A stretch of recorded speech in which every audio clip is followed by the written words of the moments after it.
Busy moms life में सुकून कैसे रखें, सब कुछ कैसे मैनेज करें बगैर स्ट्रेस के। घर, बच्चे और कभी-कभी कोई इवेंट, कोई सेलिब्रेशंस वगैरह। अस्सलाम वालेकुम everyone, welcome to my channel. उम्मीद है कि आप लोग सब खैरियत से होंगे, खुश होंगे। आज का दिन थोड़ा-सा स्पेशल है क्योंकि बच्चों के स्कूल में इवेंट है और वहाँ जाना है। आपके साथ मैं आज शेयर करूँगी कि किस तरह से मैं जो है ना दिन को मैनेज करती हूँ जब अगर कहीं मुझे जाना हो, थोड़ी-सी तैयारी कर ली जाए ताकि सुबह कोई जल्दी या परेशानी ना हो। और साथ ही आपके साथ कुछ टिप्स शेयर करूँगी कि कभी आपको अगर अर्ली मॉर्निंग जाना हो तो वो टिप्स आपके काम आ सकें। सुबह-सुबह की भाग-दौड़ से बेहतर है कि छोटी-छोटी चीज़ों को अगर पहले से ही तैयार कर लिया जाए, रात में ही सब चीज़ें प्रिपेयर कर ली जाएँ, जैसे कपड़ों को आयरन करना, बच्चों के जूते, मोज़े, इवेंट का जो भी सामान हो, वो एक जगह सेट करके रख दिया जाए। छोटे-मोटे स्नैक्स बच्चों के बैग में पहले से रख दिए जाएँ। तो जो है ना, ये आपके लिए बहुत आसान हो जाता है। अपनी भी साथ के साथ तैयारी कर लें, अपना सूट निकाल लें, जो भी चीज़ें आपको ज़रूरत की हों, आप वो पहले से रेडी करके रख लें।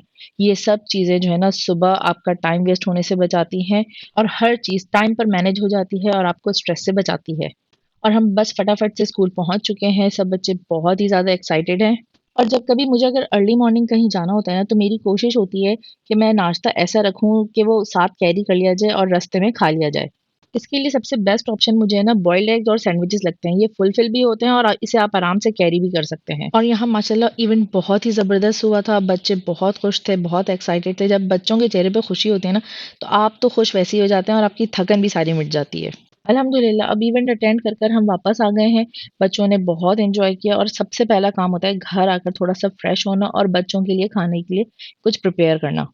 नाश्ता जो कि आज मैंने बहुत ही लाइट करवाया था, बच्चों को जल्दी थी इस वज़ह से, तो मैंने सोच लिया था कि घर आके ना बच्चों को अच्छे से पराठे बना दूँगी। तो इसकी प्रिपरेशन मैंने रात को ही करके रख ली थी, चिकन बॉयल कर लिया था, आलू बॉयल करके रख लिए थे।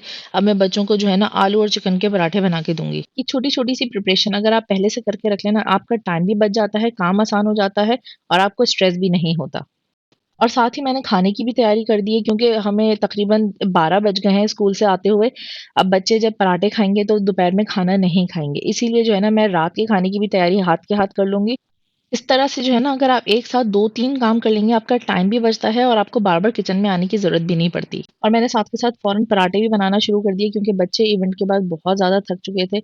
मैंने कहा जाकर फ्रेश होकर आओ ताकि उतनी देर में जो है ना मैं आपके लिए पराठे बना के रेडी कर दूँ और बस अब बच्चे बैठ चुके थे कि बस अब मम्मा जल्दी से दे दें।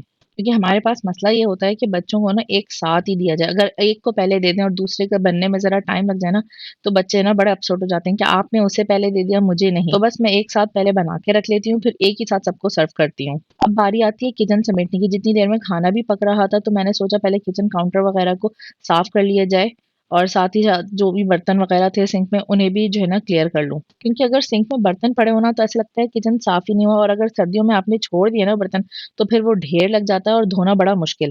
अच्छा, यहाँ मैं आपको एक टिप देती चलूँ, जब भी आप बर्तन साफ करें ना, हफ्ते में 1 दफ़ा एटलीस्ट तो जो है ना अपने किचन के सिंक को विनेगर और बेकिंग सोडा और डिश लिक्विड जो है ना वो डालकर अच्छे से साफ कर लिया करें। इससे जो आपका ड्रेन है ना वो भी सही से साफ हो जाता है और किसी किस्म की स्मेल भी नहीं आती। मैं तो हर दूसरे से तीसरे दिन जो है ना लाज़मी से अच्छी तरह से साफ कर लेती हूँ, तो सिंक बिल्कुल साफ और चमकता हुआ रहता है और ना ही किसी किस्म की स्मेल आती है। अब सब कामों के बाद थोड़ा रेस्ट तो बहुत ज़रूरी होता है।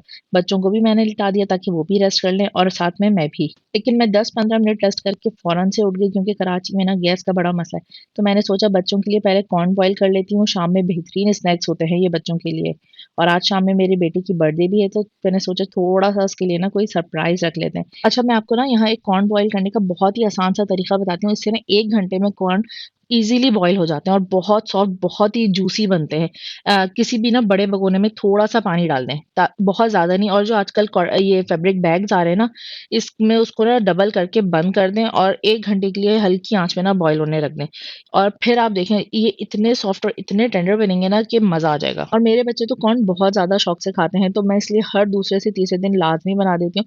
एक तो ये हेल्दी भी होते हैं और बाहर की जो दूसरी चीज़ें होती हैं ना, उससे ये बच जाते हैं खाने से। और आज ये काफ़ी दिनों के बाद मेरा पार्सल रिसीव हुआ। कब मैंने स्टाइलो से ये शूज़ ऑर्डर किए थे, तकरीबन सर्दियाँ आने से भी पहले, और ये अब मुझे मिले हैं। और जी शाम हो चुकी है, सर्दियों के दिन इतने छोटे हो गए हैं कि पता ही नहीं चलता कि कब सुबह होती है और कब शाम।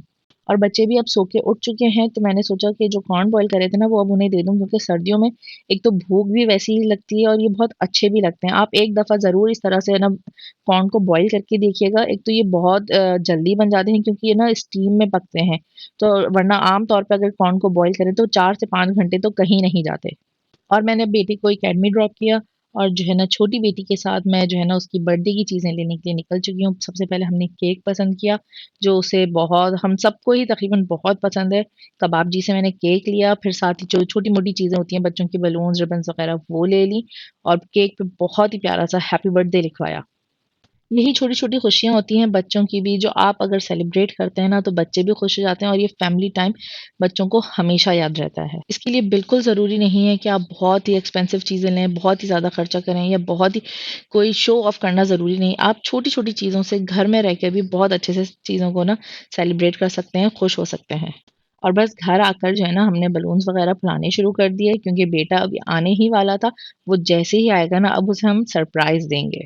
बच्चों की छोटी-छोटी खुशियों को या कोई भी चीज़ की सेलिब्रेशन करनी हो, तो आप इसके लिए ना थोड़ा-थोड़ा सा ना पहले से अमाउंट सेव करती रहा करें, ताकि एकदम से जब आपके ऊपर कोई इवेंट आता है या कुछ आता है, तो आपके ऊपर ना बर्डन ना पड़े। इस तरह से ना आपका बजट भी आउट नहीं होगा और आप अपनी छोटी-छोटी खुशियों को बहुत अच्छे से स्ट्रेस फ्री होके सेलिब्रेट कर सकेंगी। उम्मीद है कि आपको आज का व्लॉग पसंद आया होगा। छोटे-छोटे हाउस होल्ड टिप्स और प्लान्स के साथ दिन आसान और स्ट्रेस फ्री गुज़रता है, अगर आप थोड़ी-सी प्लानिंग पहले से कर लें।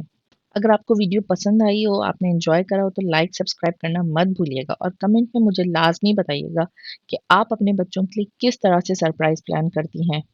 मिलते हैं नेक्स्ट वीडियो में, जब तक के लिए अल्लाह हाफ़िज़।